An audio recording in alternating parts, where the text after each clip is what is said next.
भगवान श्री कृष्ण कहते हैं कि धैर्य एक ऐसा शब्द है जो दिखने में छोटा है, परंतु जीवन को बदल देने की ताकत रखता है। जीवन एक ऐसा रथ है जो संघर्ष, प्रेम, आशा और प्रतीक्षा के पहियों पर चलता है। हम सबकी यात्रा अलग है, मंजिलें भिन्न हैं, पर एक बात समान है, हर किसी को धैर्य की परीक्षा से गुजरना पड़ता है। जब जीवन कठिन हो जाए, जब प्रतीक्षा लंबी हो जाए, जब दुख गहराने लगे और उम्मीदें टूटने लगे, उस समय जो टिक जाए, जो मुस्कुरा दे, वही सच्चा धैर्यवान होता है और वही जीवन में वो सब पाता है जो ईश्वर ने उसके भाग्य में लिखा है। आज मैं आपसे एक ऐसी यात्रा पर चलने को कहता हूं जो आपको अपने मन के डर से बाहर निकालकर ईश्वर की योजना पर पूर्ण विश्वास करने की ओर ले जाएगी। आइए इस जीवन की गहराइयों को साथ मिलकर समझें। तो दोस्तों, अभी तक चैनल को सब्सक्राइब ना किया हो तो अवश्य कर ले, जिससे कि वीडियो का नोटिफिकेशन आपके पास सबसे पहले पहुंचे। और यदि वीडियो तुम्हारे जीवन में कुछ भी चेंज या परिवर्तन लाता है तो मुझे बहुत खुशी होगी कि मेरा प्रयास सार्थक हुआ। और वीडियो अच्छा लगे तो लाइक और शेयर जरूर करें। भगवान श्री कृष्ण कहते हैं कि बहुत बार हम सोचते हैं कि जो हम चाहते हैं वही सबसे अच्छा है, परंतु सत्य यह है कि ईश्वर जो हमें देते हैं वही सबसे उत्तम होता है। आपने कभी देखा है, खेत में बीज बोने के बाद किसान तुरंत फल की अपेक्षा नहीं करता, वह धैर्य रखता है। वह जानता है कि समय लगेगा, बीज को फूटना है, अंकुरित होना है, हवा, पानी, धूप सहनी है, तब जाकर वह फल देगा। हमारा जीवन भी ऐसा ही है। हम मेहनत करते हैं, प्रार्थना करते हैं, पर जब फल नहीं आता तो हम ईश्वर से सवाल करने लगते हैं। लेकिन कभी आपने यह सोचा कि ईश्वर आपकी मेहनत का फल कब, कैसे और कितना दें? इसका समय और मात्रा वही तय करें तो बेहतर है। धैर्य रखना मतलब केवल चुपचाप सब सह लेना नहीं होता। यह कोई कमजोरी नहीं है। धैर्य एक शक्ति है, एक तपस्या है, एक साधना है जो इंसान को ईश्वर के और करीब लाती है। जब जीवन में सब कुछ उलझता चला जाए, तब जो शांत रहकर कर्म करते हुए मुस्कुराता है वही सच्चा धैर्यवान होता है। धैर्य का अर्थ है अपने कर्म पर अटूट विश्वास रखना, ईश्वर की मर्जी को नम्रता से स्वीकार करना और यह जानना कि जो मुझे चाहिए वो नहीं, बल्कि जो मेरे लिए सही है वो ही ईश्वर देंगे। कई बार हम चाहते हैं कि जो भी हमने सोचा है वो तुरंत पूरा हो जाए। हम किसी परीक्षा के लिए मेहनत करते हैं, किसी नौकरी की आशा रखते हैं, किसी रिश्ते को बचाने की पूरी कोशिश करते हैं, फिर भी सब हाथ से फिसल जाता है। उस पल हम सोचते हैं, भगवान ने ऐसा क्यों किया? पर क्या आपने कभी पीछे मुड़कर देखा है? वही परीक्षा जो छूटी, वही नौकरी जो नहीं मिली, वही रिश्ता जो टूटा, वो सब दरअसल आपको किसी और बड़ी भलाई की ओर ले जा रहा था। ईश्वर कभी ऐसा कुछ नहीं छीनते जो आपके भाग्य से बेहतर हो। वे आपको उस चीज से भी बचा लेते हैं जो शायद आपको नुकसान पहुंचा सकती थी, पर उस वक्त हमें वह समझ नहीं आता। इसलिए जब कुछ खो जाए, टूट जाए या छूट जाए, धैर्य रखिए, क्योंकि ईश्वर उस समय आपके लिए कुछ बेहतर लिख रहे होते हैं। वे आपको तैयार कर रहे होते हैं किसी बड़ी कृपा के लिए। और जब वह कृपा बरसती है, तब हम समझते हैं शुक्र है वो नहीं मिला, नहीं तो ये कैसे मिलता। ईश्वर की योजना हमसे बहुत सुंदर होती है, पर हमें उसे देखने के लिए थोड़ा इंतजार करना होता है। इस इंतजार का नाम है धैर्य। याद रखिए, धैर्य रखने वाला कभी खाली नहीं लौटता। ईश्वर देर से देते हैं, पर जब देते हैं तो आपकी सोच से भी ज्यादा अच्छा देते हैं। बस कर्म करते रहिए और विश्वास रखिए, जो जा रहा है वो बोझ था और जो आने वाला है वो वरदान है। धैर्य ही वो दीपक है जो अंधकार में भी उम्मीद की रोशनी देता है। इसीलिए जीवन में कुछ भी हो जाए, धैर्य मत खोइए। ईश्वर की कृपा आपके द्वार तक आ रही है। जो ईश्वर ने भाग्य में लिखा है वो मिलेगा ही। ये वाक्य आधा सच है।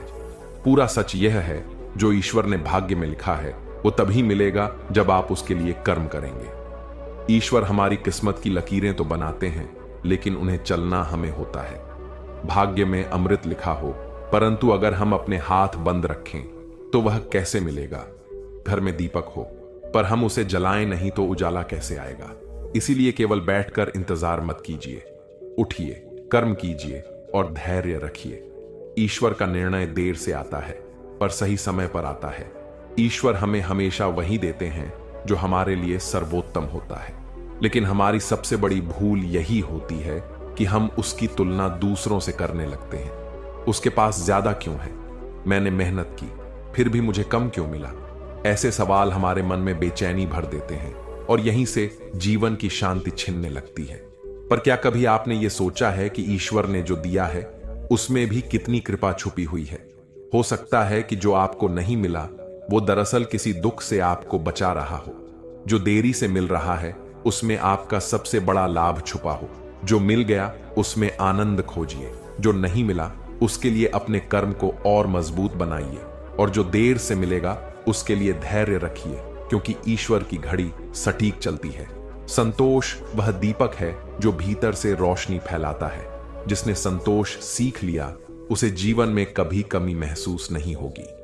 वो हर परिस्थिति में मुस्कुराएगा, क्योंकि उसे विश्वास होगा जो मिला है वही ईश्वर की कृपा है, और जो नहीं मिला है उसमें भी उनका कोई बड़ा कारण है। इसलिए मांगिए जरूर, पर साथ में धन्यवाद भी दीजिए, क्योंकि आभार से भरा मन ही ईश्वर को सबसे प्रिय होता है, और वही मन जीवन में सच्चे सुख को पा सकता है। संतोष रखिए और ईश्वर पर पूर्ण विश्वास कीजिए। सुख आपके भीतर है। भगवान श्री कृष्ण कहते हैं कि अगर जीवन में दुख न हो, रुकावटें न हो, तो हम कभी जीवन को गहराई से समझ ही नहीं पाएंगे। ईश्वर हमें गिराते हैं, लेकिन इसलिए नहीं कि हम कमजोर हैं, बल्कि इसलिए कि हमें यह सिखा सकें कि हम कितनी ऊंचाई तक उठ सकते हैं। जब जीवन बार बार ठहर जाए, जब मंजिल दूर दूर तक न दिखे, जब लोग छोड़ दें और रास्ते अकेले हो जाएं, तो घबराइए मत। बस इतना सोचिए, ईश्वर मुझे किसी बहुत बड़ी जिम्मेदारी के लिए तैयार कर रहे हैं। मुझे और मजबूत बनाया जा रहा है। मेरा समय जरूर आएगा, और जब आएगा मैं उससे पहले वाला नहीं रहूंगा। मैं बेहतर बन चुका होऊंगा, परिपक्व, शांत और शक्तिशाली। हर आंसू, हर चोट, हर इंतजार ईश्वर की बनाई हुई एक सुंदर कृति का हिस्सा है। आपका जीवन अभी लिखे जा रहे एक अद्भुत अध्याय में है, जहां संघर्ष ही सफलता की भूमिका बन रहा है। इसलिए जब कुछ समझ में ना आए तो चिंता नहीं, बस धैर्य रखिए और मुस्कुराइए, क्योंकि ईश्वर चुप हैं तो इसका मतलब है वो अभी भी कुछ बड़ा रच रहे हैं आपके लिए। आपका समय आएगा, और जब आएगा तो सब कुछ बदल जाएगा, और तब आप कहेंगे, धन्य हैं वे दिन जब मैं टूटा था, क्योंकि उन्हीं में मेरा नव निर्माण छुपा था। हर किसी के जीवन में कोई ना कोई ऐसा पल होता है जहां वह हार मान लेना चाहता है, पर कुछ लोग रुकते नहीं। वे ईश्वर पर विश्वास करते हैं और आगे बढ़ते हैं। राम ने भी वनवास सहा, कृष्ण को भी अपने सगे छोड़कर युद्ध में उतरना पड़ा, सीता को भी अग्नि परीक्षा देनी पड़ी, और पांडवों को भी 13 साल का वनवास झेलना पड़ा। पर सबने धैर्य रखा, कर्म किया और अंत में विजय प्राप्त की। क्या आपको लगता है कि ईश्वर आपको भूल जाएंगे? नहीं, कभी नहीं। वे आपको परीक्षा में डालेंगे ताकि आपको उसका उत्तीर्ण परिणाम सौंप सकें। श्री कृष्ण कहते हैं कि जो लोग आज दुख में हैं, जो रात रात भर रोते हैं, जिनकी प्रार्थनाएं जैसे अनसुनी हो रही हों, मैं आपसे कहता हूं, धैर्य रखो। अभी जो तुम्हें तोड़ रहा है वही कल तुम्हें सबसे सुंदर आकार देगा। अभी जो खालीपन है वही कल जीवन का सबसे गहरा अर्थ बन जाएगा। ईश्वर की योजनाएं हमारी कल्पना से कहीं विशाल, कहीं सुंदर होती हैं। आज तुम सोचते हो, कब खत्म होगा ये दर्द? क्या मेरी सुनवाई नहीं होगी? पर कल जब सब कुछ ठीक होगा, जब वही टूटी हुई राहें तुम्हें मंजिल पर पहुंचा देंगी, तब तुम रोते हुए नहीं, मुस्कुराते हुए कहोगे, धन्य है वो दिन जब मैं टूटा था, क्योंकि उसी टूटन में मेरा नया निर्माण छिपा था। याद रखो, ईश्वर तब सबसे ज्यादा काम कर रहे होते हैं जब वे बाहर से एकदम चुप लगते हैं। वे तुम्हारी आत्मा को गढ़ रहे होते हैं, तुम्हारी राहों को साफ कर रहे होते हैं, क्योंकि उनका समय सटीक होता है और उनका निर्णय पूर्ण। इसलिए आज अगर तुम तड़प रहे हो तो बस इतना जान लो, ये दर्द व्यर्थ नहीं जा रहा। ये तुम्हें उस स्थान तक ले जाएगा जहां से तुम्हें कभी गिरना नहीं पड़ेगा। धैर्य रखो, ईश्वर अभी भी तुम्हारी कहानी लिख रहे हैं और अंत अद्भुत होगा। विश्वास रखो, यह रात गुजर जाएगी और सूरज तुम्हारे लिए उगेगा। भगवान श्री कृष्ण कहते हैं कि जीवन में 3 चीजें कभी ना छोड़ें। कर्म, बिना थके करते रहो। धैर्य, समय पर फल जरूर मिलेगा। और विश्वास, ईश्वर तुम्हारे साथ है। अगर ये तीनों हैं तो आप जीवन में वो सब प्राप्त कर सकते हैं जो आपके भाग्य में लिखा है, और उससे भी बढ़कर। ईश्वर समय लेते हैं, लेकिन वो कभी किसी को खाली हाथ नहीं लौटाते। वो परीक्षा लेते हैं ताकि परिणाम की कीमत समझ सको। अब मैं आपसे केवल एक आग्रह करता हूं, जब जीवन आपको हिलाने लगे, जब मन बेचैन हो, जब प्रश्नों के उत्तर न मिले, तब एक पल शांत होकर बस इतना कहिए, हे प्रभु, मुझे समझ नहीं आ रहा कि आप क्या कर रहे हैं, पर मुझे आप पर विश्वास है। जो भी करिए मेरे लिए भले के लिए करिए। मैं धैर्य रखूंगा। यही मंत्र आपकी आत्मा को शांति देगा। ईश्वर आपको वैसा नहीं बनाते जैसे आप बनना चाहते हैं, वे आपको वैसा बनाते हैं जैसे आप बनने के योग्य हैं। हम अक्सर अपने जीवन की योजनाएं बनाते हैं, इच्छाएं पालते हैं और उनसे जुड़ जाते हैं, पर जब चीजें हमारे अनुसार नहीं होती तब हमें लगता है कि कुछ गलत हो रहा है।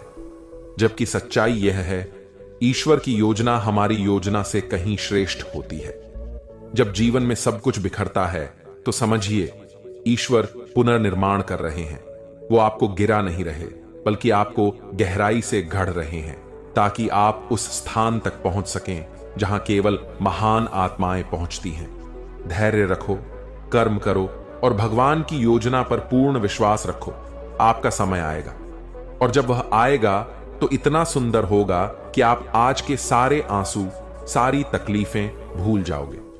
धैर्य कोई कमजोरी नहीं, यह एक दिव्य शक्ति है जो आत्मा को ईश्वर के और करीब लाती है। जो व्यक्ति धैर्य रखता है, कर्म करता है और भीतर से शांत रहता है, वही अंततः वो पाता है जो उसके लिए सबसे सुंदर होता है। अपने जीवन को ईश्वर के चरणों में समर्पित कर दो, क्योंकि वही देते हैं, और जो देते हैं उसमें हमेशा कोई ना कोई अदृश्य भलाई छिपी होती है। विश्वास रखो, ईश्वर तुम्हें वहां ले जा रहे हैं जहां तुम्हारा भाग्य तुम्हारा इंतजार कर रहा है।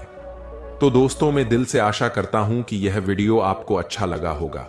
यदि पसंद आया हो तो अपने दोस्तों और परिवार में शेयर और सब्सक्राइब करना ना भूलें। जय श्री राधे कृष्णा।